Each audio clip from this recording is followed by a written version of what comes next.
Now the moment we've all been waiting for. I am Nate Riggle, and you are listening to The Way of the Bonfire. All right, this is the podcast where we find the best ways to bring the good people and things of this world together in more meaningful and lasting ways so that each one of us can stop waiting to make the most of our lives. Speaking of making the most of our lives, it's hard to make the most of our lives if we're not making the most of our days or our moments. And my old man, the late and great Big Rig, rest in peace, John Arthur Riggle, is part of my inspiration for doing this podcast in the first place for several reasons. And one of those being he loved broadcasting. And podcasting kind of connects me to him in this sense. That's a great thing to think about if you're grieving, if you've lost somebody and you want to keep that connection and feel closer to them. Find things that you can do in your physical world that connect you back to them. Anyway, that was a side note. He was a GM for a TV network station and market in Pennsylvania. That's where I grew up. But he also did all kinds of stuff with radio and news and other traditional media outlets in their heyday. He knew that world really well, how all of the money flows and where the value comes from. And he loved to explain how it all worked and how programming was designed in their network and how they decide where to put what shows and programs on the air and how advertising in different spots are valued based on certain times of day and audiences and that type of thing. And most people know that primetime, when I say that word primetime, that's associated with when there's the highest concentration of viewers of a particular channel or program. Or in general, like that's the time to get the most value, to make the most money, to make hay, because that's everybody's there. It's the ideal moment. Well, I guess some may not know that because most of us are cord cutters now, and we use streaming services and we watch or we're listening to most things on demand, like more podcasts than radio, more Netflix than just random cable shows that you have to flip through the channels. But anyway, whether it's live or pre-recorded in traditional broadcasting and radio, you got to get primetime absolutely nailed. Because it's like before DVR, it's like, you got to get them while they're there, right? And you have to have the best lineup of shows for the right audiences airing when they're most likely to listen in large quantities. And stay with me, I'm going somewhere with this. Advertisers would pay a premium for a spot on a show that airs in primetime versus shows that air at other times of day. It's kind of the same thing with any channel still. Like, it comes down to eyeballs and share of mind and that kind of thing. But, and so the value is based off of that, right? But what I'm getting at is that it's this time and how they managed and were really cognizant of what they put in different slots of time. And they didn't feel like they needed to have perfect and engaging programming and lineups and everything at 1:00 in the morning, for example. But based off of what part of the country you're in, it's usually between 8 and 11 or 7 and 10, I think. But between 7 and 11, let's say, that's where they made their living. And they still, like, that wasn't the only time that mattered, but they did targeted programming for kids on Saturday mornings and for younger kids that like haven't gone to kindergarten yet, like those like Sesame Street type shows. Like, I know that's PBS, but anyway, on Saturday, that's why there's DIYs, this old house type stuff going on Saturday afternoons. But the anchor for everything that they do is primetime. So I want to do this little exercise. Hopefully you'll humor me for a second. I want you to think like a broadcaster, like those traditional broadcasters, and ask yourself, what is your primetime? And are you putting your most valuable things in it? And hopefully you're catching my drift that we're not talking about TV anymore. We're talking about your life and your business and your productivity and what matters to you. Like, if I spend between 9:30 a.m. and 2 p.m. thinking that what I do in those hours is something I could just as easily do in any other hour of the day or night, then I have no anchor. And this is a lesson I learned the hard way, like twice, because or three times maybe, because when you go from working an hourly job where it's like, okay, work is work, to a salary, and you're like, okay, I just need to get the work done and I'll still get paid. It doesn't really matter when I do it, to being in the sales realm where it's like, I just got to get deals done, to the pandemic where everybody all of a sudden is faced with this crazy amount of flexibility and how they work and life and their hours and expectations that most of the world has shifted to. It's just at all those phases for me, it was easy to think because I had more flexibility, because that's what we all want, is that freedom and flexibility and autonomy with when we do things, and we want control over when we put those things. We start to think like run a little bit too free, and we go with, without tempering our own selves. And we think, oh, we could just choose any time to do anything as long as it all gets done. But the problem, I learned the hard way, is prime time has a higher output and impact. So for me, prime time is when I'm in my peak state of energy and availability and creativity and access to other business owners and entrepreneurs and networks. When that's at its highest and like most optimized, and there's people that say they keep it that way all the time. I don't believe that, but I guess you can get better at making that your all the time state, but still working on that. If I take that state, my primetime state, when I'm in those that have all those things working for me, and I decide to just read through my emails or respond to some text or urgent thing that's not so important for me as it is like just for the person that thinks it's urgent, that just wants it to be done, whether it's truly urgent or essential or critical or not, and it's not so important in the long term for anybody, then it's like I just put late night food processor infomercials in my primetime slot. And yeah, I can put the other important stuff later, but it's not going to have an equal multiplier effect. And what you do in primetime multiplies. It has a compound effect. And that's the whole thing, is we're trying to make it so where we can make the most of our lives, not wait so we can make the least of them. And if we did this in a broadcasting setting, like if I put that like infomercials, nobody in that's awake and the huge audience is there, like if I did that, like it would be the dumbest thing I ever did.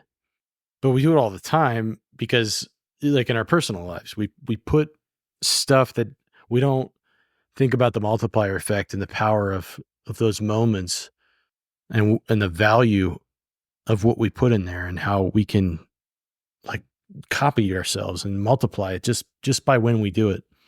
So here's the exercise. Pay attention to what time or times of day you're most primed and motivated and inspired and creative and energetic, and write that down. Like seal it in your brain. Like this is my prime time.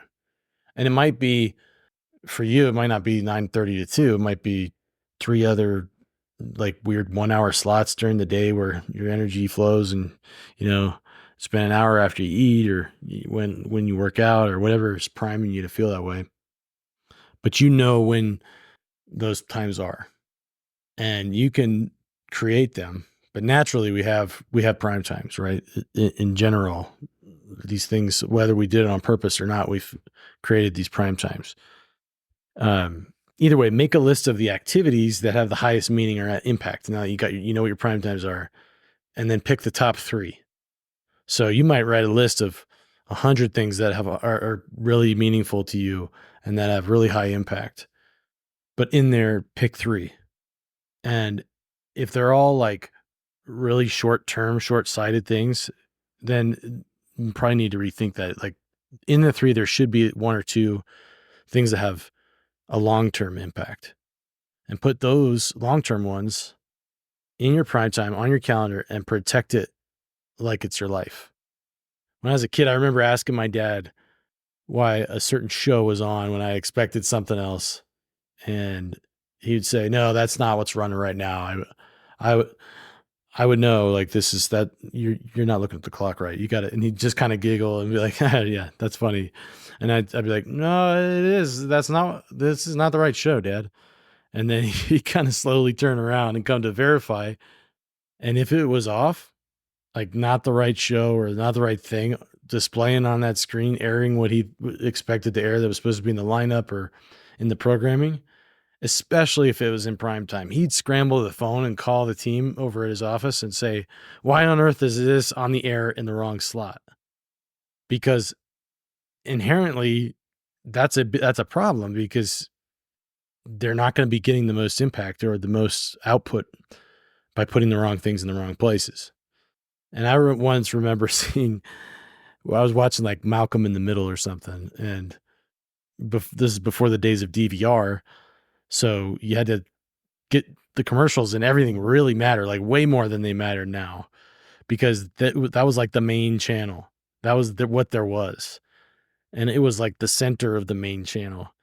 And if anything was off, like there'd be a commercial that was supposed to run right after that segment of the show, whatever I was watching, and I remember the screen being blank, like just blank screen.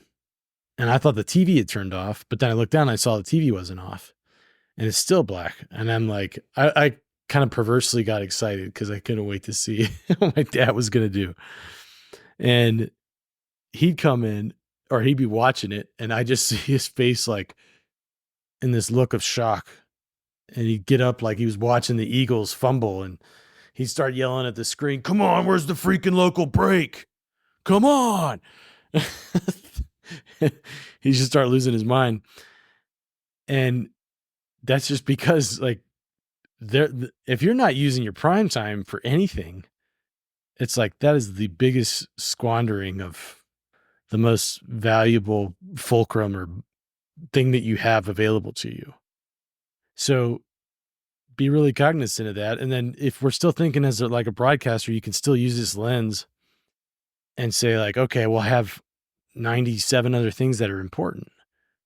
Still just think the way that they thought. And that's like, let's do targeted programming now, right? Where if my hobbies or my friends or whatever it is are super important to me and they keep getting booted from the lineup, maybe we're not targeting it to the right spots. Maybe if it's not having the impact you want, maybe, you need to ask yourself, who are you serving? And then what time would you best be able to serve that? Is that in prime time or is it at that 4 o'clock to 10 o'clock hour when all hell breaks loose and your kids are, and everybody's kind of coming together trying to make sense of chaos? So once you get all that targeted programming in place and get your prime time lineup dialed in, now just pay attention to what happens over the next days, weeks, and months and years. And when I would go do I did an internship too in the broadcasting space, but with my dad and then some other things, but he would do like the bring your kid to work day. And I remember he was always looking at like the ratings and the statistics on, how many people are actually watching. And marketers, like, that has never changed in marketing. They want your share of mind. They don't just want eyeballs. Eyeballs is a good thing, but they also want like share of mind. They want to know that you are dedicated to this thing, right?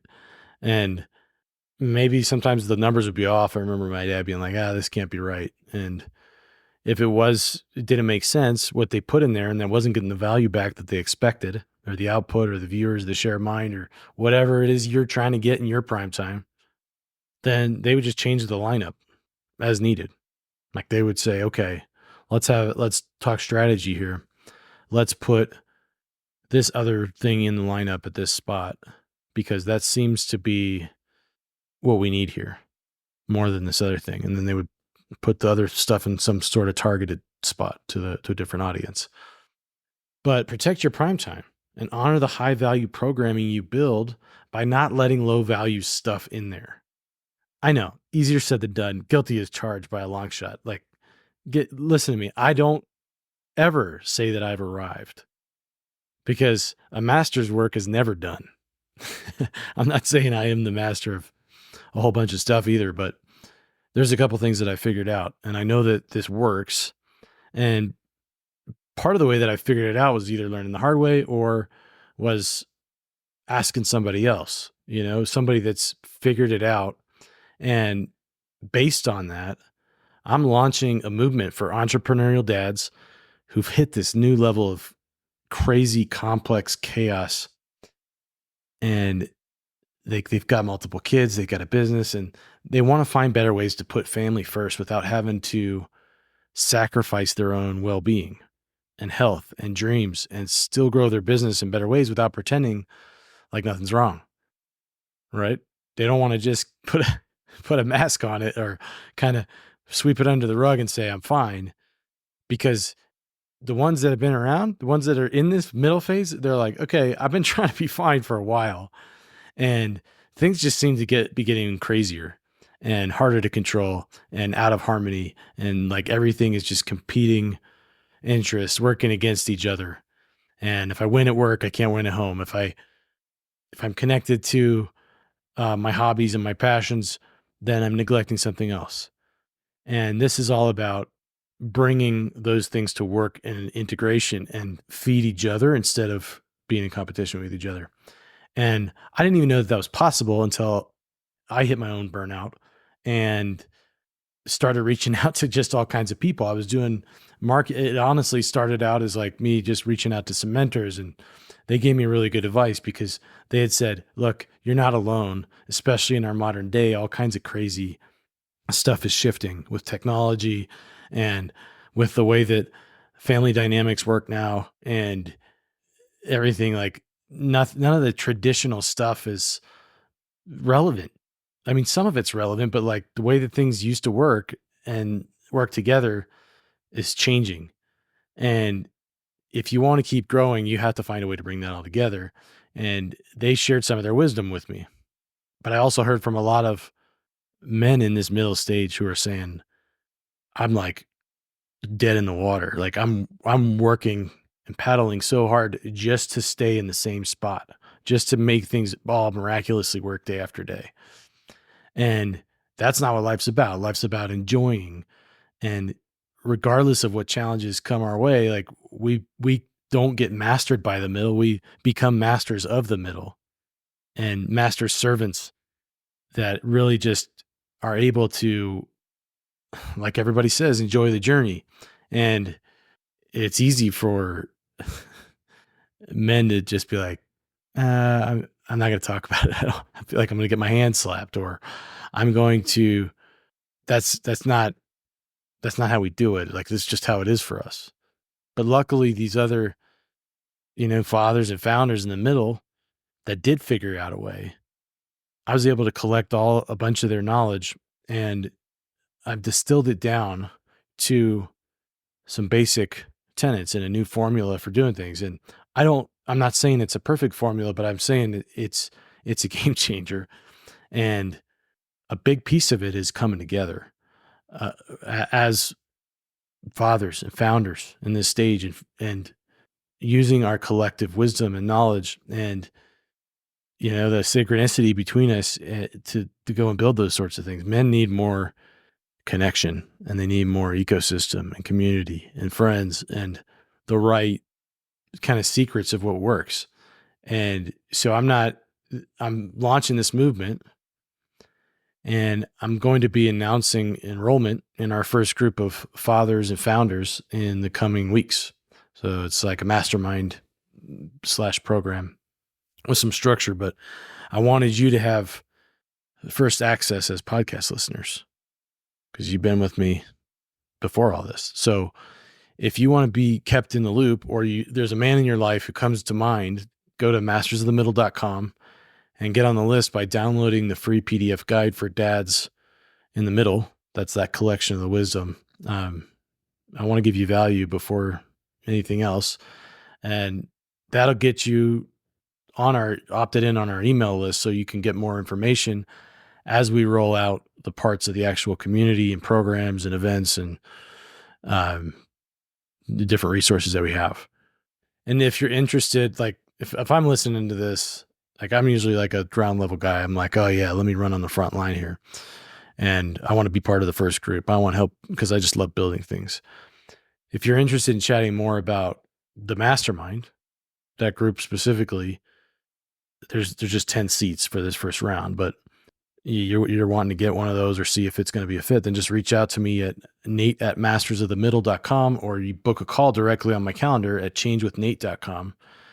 And we can see if there's a fit or if there's a better starting point or community or event outside of the mastermind that would be a better place to begin, especially if the seats are full. There'll be 10 people selected for seats in the first enrollment in the group. So it will get filled pretty quickly once we open it up. But in the meantime, get the resource guide at mastersofthemiddle.com and keep an eye on your email and protect your Primetime, baby. Go get 'em. Hey, thanks for listening to the podcast today. I hope it had impact and meaning, but I really would like it if you work more on becoming that bonfire in your life for yourself and for other people, and start really going after that growth and that change that you've been waiting for. I promise I can help you get started on that at changewithnate.com, or you can go to the business website and we'll teach you how to grow in ways that really compound. That's at wayfirelabs.com. Either way, I hope to hear from you soon. Get on the calendar and we'll see you on the next one.